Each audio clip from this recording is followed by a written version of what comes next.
Hello artists! In today's project we are going to create a value scale spider web. So you will need your art kit supplies, and if you're doing this at home you just need a piece of paper, your colored pencils, and I'm going to use a Sharpie, but if you want to just use pencil instead, that's fine too. So go ahead and open up your sketchbook to a clean page. I'm actually just going to tear this out and work on the back. So I have a nice clean page, and I'm actually just gonna start with my Sharpie. If you wanna start with a pencil, that's okay. But the first step to creating a spider web is I'm just gonna draw a line from the top to the bottom, dividing my paper in half the tall way. All right, it does not have to be perfect, but try your best to get it right down the middle. All right, then I'm just going to create an X that goes from side to side. So I'm going to come down from the corner just a little bit and try to get it about through the center of that vertical line. And same on this side. So I'm creating an X and try to make it hit right in the center. Again, it's okay if it's not perfect, but you should end up with 1, 2, 3, 4, 5, 6 spaces. So here's what I'm going to do. It doesn't really matter which one you start in, but I'm going to make this arch so that curve is curving in toward the center, right? So 1, I want to have 5 spaces. So let's see, 1, 2, this will be 3. Curve in, and let's see, 1, 2, 3, 4, 5. So one more. Like that. All right. So check and make sure. 1, 2, 3, 4, 5 spaces. So that means I drew 4 lines. 1, 2, 3, 4. All right. Then in the next triangle shapes that you have, you're just going to connect to what you've already started. So here, this arch, I'm going to continue it, curve in toward the center, curve in toward the center, and try to make sure you end up with those 5 spaces again. Curve in toward the center, and curve in toward the center. Now look, this did not go over here, and that's totally fine.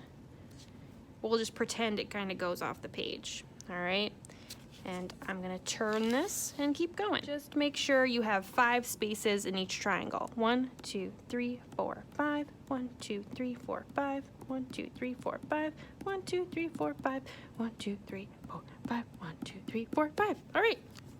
Now we are ready to talk about color, all right? So we're gonna start out with our just traditional color wheel. If you remember, you may have talked about this in years past, maybe in primary school, but we are going to fill just the center here with our 6 color wheel colors. So we need to find red.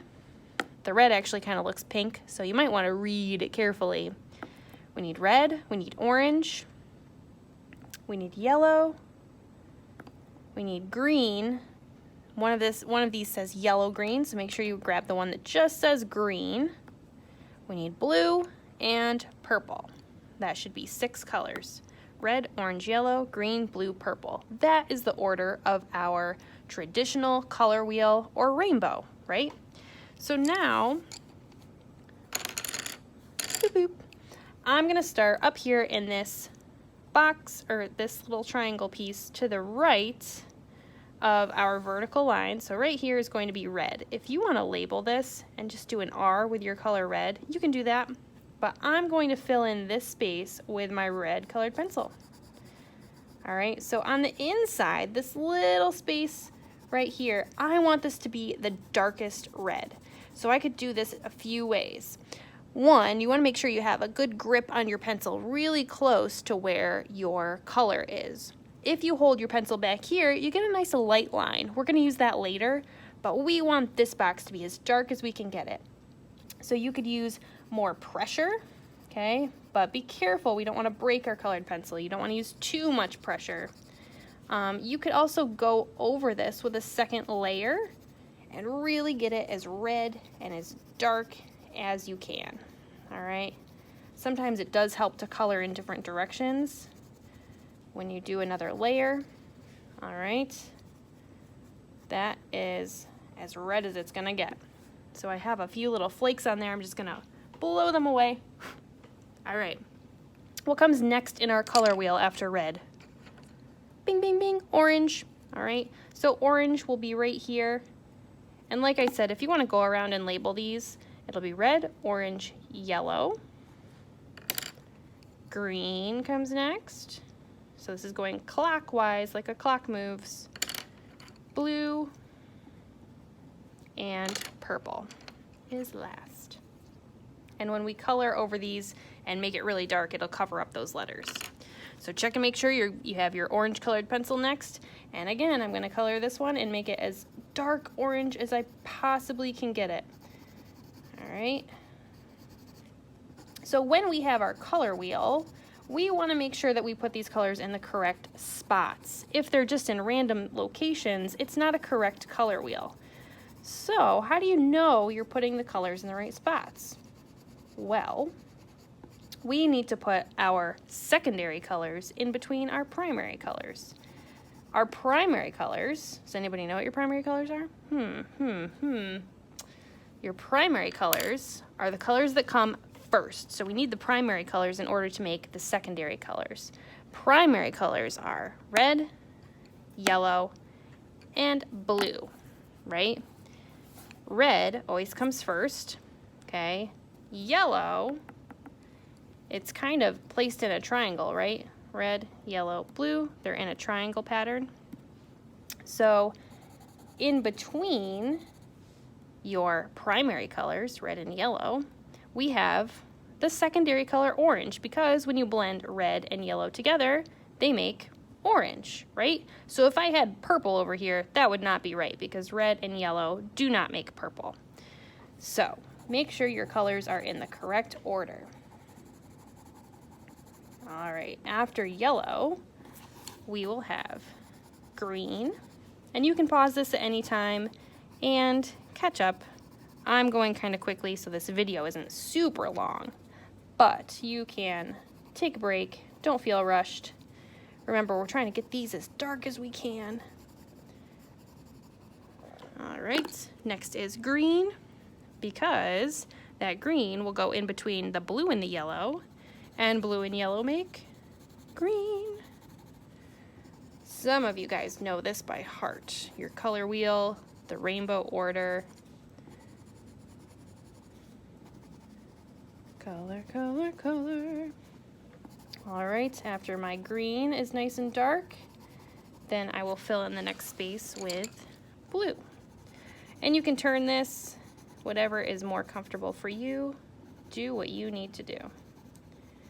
All right, and I might go over this again later and make it even darker, but the next box will be blue. All right, and then in between blue and red, when you blend blue and red together, you get purple. So our primary colors are red, yellow, and blue. Primary means first. We have those colors first so that we can make the secondary colors, orange, green, and purple. Secondary comes second, right? Because we can't get the secondary colors unless we blend two primaries together. All right, and blue and red make purple. So now that we have our color wheel in the center, we are going to create value scales in our spider web. So a value scale is simply one color that you're changing the lightness or darkness of. So right now we are trying to make the darkest value of each color in our color wheel by using more pressure, adding more layers. All right, so now let's go back to red. So here, I want this to slowly change to get lighter and lighter until it's the lightest red that I can possibly get. So if we look at this worksheet, this is a value scale. Value is the lightness or darkness of just one color. So my one color here is green. Hopefully you can see that. And right in the center is my middle tone, right? That should usually just be your colored pencil like you would normally color. Up here is a shade of green, right? And a shade means it's darker. Sometimes that means you add black to it. But today we're just going to use, we're just going to change the pressure and the number of layers of that one color to create a darker shade or a darker value. If I want to create a tint, tint means lighter or white was added to it, you would use a lot less pressure, right? That means you're going to hold your pencil really far back so it's loose in your fingers. If you hold it really close up here, we have a grip that is tight, and we're going to create that darker value up here. That's a shade. All right, so in each space, we're going to get lighter and lighter and lighter. So this is what I would do. So if this is the darkest one, I would jump all the way back here and try to create the lightest. So remember, I'm going to hold my pencil way back far. Okay, I'm going to be really gentle with this. It should be loose in my hands. So this is my darkest red. I'm going to follow this all the way back. I'm going to create the lightest one next. Okay, and you might not even be able to see it. It's so light. You know what? These colored pencils, I get confused. This is actually orange and I made a mistake. So please make sure you read your colored pencils carefully, because the one that looks like pink to me is actually red. So make sure you have the right color in your hand. All right. And just really lightly, we're gonna fill in that last space in our row of red with the lightest red we can make. So a really light red is probably gonna look more like what color? If you said pink, you are correct. So red that has a lot of white added to it is pink, right? So that's pretty good. We don't want to get it too dark because we need to create these middle tones in here. So basically, in the next spot, you're gonna make this super light and maybe just add one more layer to it and slowly add more layers, so it becomes a value scale of red. So I'm going to speed up this video so you can see what this should look like when it's done.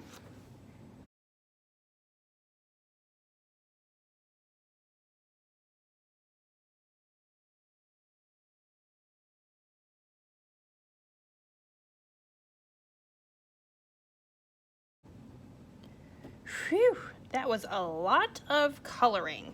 You did a really great job.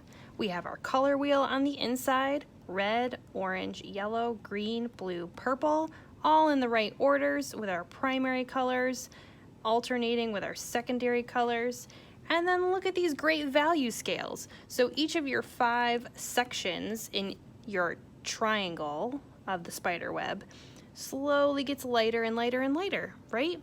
So we have really dark, which is a shade, all the way up to a tint, which is the lightest of the color in your value scale.